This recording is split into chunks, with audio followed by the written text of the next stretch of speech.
안녕하세요. 오늘은 에세이 이야기 좀 해볼까 합니다. 이 단어만 들으면 왠지 모르게 머리가 아파오고 막막한 기분이 드시나요? 괜찮아요. 오늘 이 시간을 통해 그 막연한 두려움을 싹 없애고 에세이를 여러분의 생각을 멋지게 펼쳐 보이는 강력한 무기로 만들어 드릴게요. 자, 한번 솔직하게 딱 터놓고 이야기해볼까요? 에세이 하면 여러분 머릿속에 가장 먼저 뭐가 떠오르세요? 아마 막막함? 아니면 밤샘? 눈앞이 캄캄해지는 새하얀 빈 종이? 이런 단어들이 아니었을까 싶은데요. 맞아요. 그 과제에 대한 압박감? 아무리 쥐어짜도 아이디어가 안 나오는 그 답답함.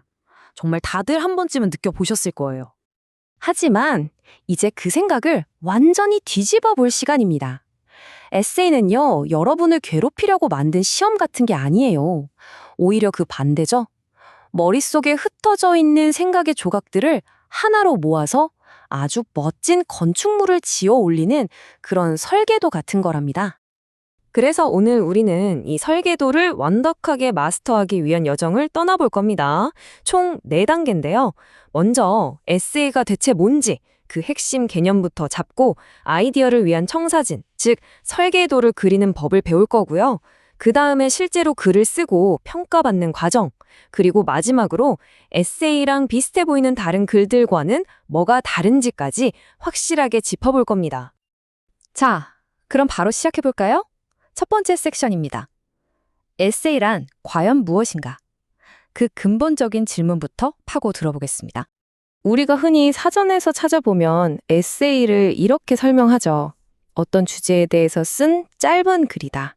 그리고 종종 개인적인 관점이 들어간다. 틀린 말은 아니에요. 하지만 저는 이 설명이 훨씬 더 마음에 와닿는 것 같아요. 특정 주제에 대해 자신의 생각이나 주장을 논리적으로 전개하는 글. 바로 이겁니다. 그냥 사실을 쭉 늘어놓는 게 아니에요. 핵심은 내 생각, 내 주장을 논리적으로 풀어내는 것. 이게 바로 에세이의 심장이라고 할 수 있습니다. 자, 그럼 에세이의 심장이 뭔지 알았으니 이제 본격적으로 집을 지어볼까요? 두 번째 섹션, 아이디어를 위한 청사진입니다.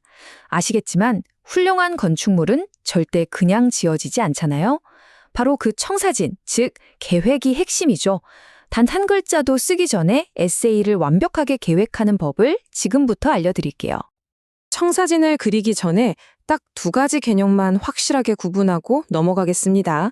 바로 에세이 프롬프트와 에세이 토픽인데요. 이게 가끔 헷갈리거든요.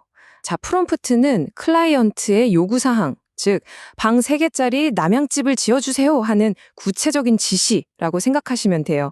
반면에 토픽은 그 집을 지을 땅, 그러니까 주거 공간이라는 더 넓은 주제 같은 거죠. 자, 그럼 우리의 청사진은 이 4단계를 따라 그리면 됩니다. 아주 간단해요. 첫째, 의뢰서, 즉 프롬프트를 꼼꼼히 읽어서 뭘 해야 하는지 정확히 파악하고요. 둘째, 그 안에서 내가 가장 잘 다룰 수 있는 토픽을 정하는 겁니다. 셋째, 이제 진짜 설계도인 아웃라인, 즉 개요를 짜는 거죠. 그리고 마지막으로 서론, 본론, 결론이라는 튼튼한 뼈대, 구조를 잡으면 끝입니다.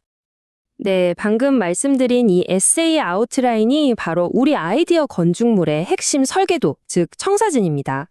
벽돌 한 장 쌓기 전에 여기는 안방, 저기는 거실, 여기엔 창문을 내야지 하고 미리 다 계획하는 거랑 똑같아요.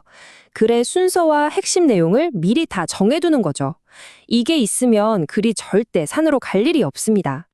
그럼 아웃라인하고 구조는 뭐가 다르냐고요? 아웃라인이 방 하나하나의 디테일한 설계도라면 에세이 구조는 건물의 전체적인 골격, 뼈대라고 보시면 돼요. 그러니까 1층은 도입부, 2층부터 4층까지는 핵심 주장, 5층은 마무리, 이런 식으로 큰 틀을 잡는 거죠. 우리가 너무나 잘 아는 서론, 본론, 결론이 바로 이 구조의 가장 대표적인 예입니다. 자, 청사진도 다 그렸고 뼈대도 세웠습니다.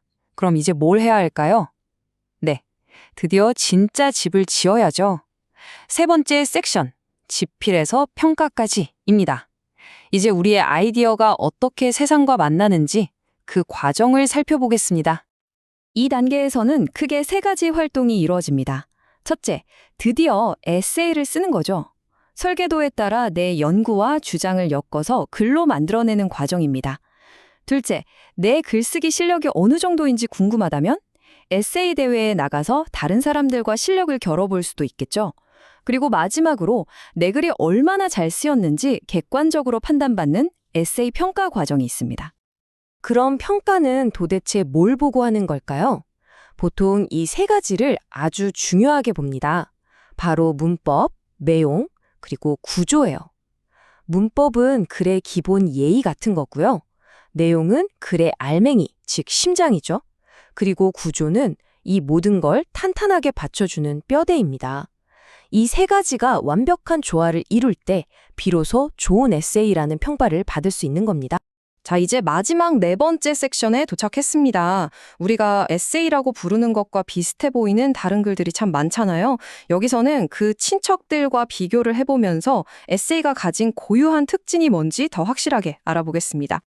보세요. 페이퍼, 아티클, 논문, 소설? 다 글이긴 한데 조금씩 다릅니다.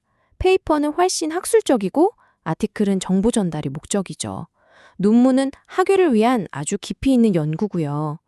이 표를 보시면 한눈에 정리가 되실 텐데요. 여기서 우리가 가장 헷갈려하는 몇 가지만 콕 집어서 비교해 볼게요. 먼저 에세이랑 페이퍼입니다. 이게 진짜 헷갈리죠. 핵심은 이거예요. 에세이는 내 생각이나 내 주장을 펼치는 데 좀 더 무게중심이 있다면 페이퍼는 훨씬 더 공식적이고 객관적인 연구 결과를 발표하는 데 쓰이는 뭐랄까 학술적인 글의 표준 같은 겁니다. 그럼 아티클, 즉 기사랑은 뭐가 다를까요? 이건 목적 자체가 달라요. 아티클은 어떤 일이 일어났는가라는 질문에 답하는 객관적인 사실 보도가 목적입니다. 반면에 에세이는 그 일에 대해 나는 어떻게 생각하는가라는 질문에 답하는 주관적인 분석과 주장이 핵심인 거죠. 자, 그럼 결론은 뭘까요? 결국 이 모든 걸 종합해보면 아주 중요한 한 가지 사실에 도달하게 됩니다. 에세이를 진짜 에세이답게 만드는 건 글의 길이나 화려한 형식이 아니라는 거예요. 바로 그 목적, 다른 사람의 생각이 아닌 바로 여러분 자신의 주장을 논리적으로 설득력 있게 펼쳐내는 것. 그것이야말로 에세이의 진짜 본질입니다. 오늘 저와 함께한 이 시간으로 이제 여러분은 더 이상 백지를 두려워할 필요가 없습니다. 여러분 손에 아이디어를 멋진 건축물로 만들 수 있는 청사진이 쥐어졌으니까요. 자, 이제 마지막 질문을 던져봅니다. 여러분은 어떤 멋진 아이디어를 세상에 펼쳐보일 준비가 되셨나요?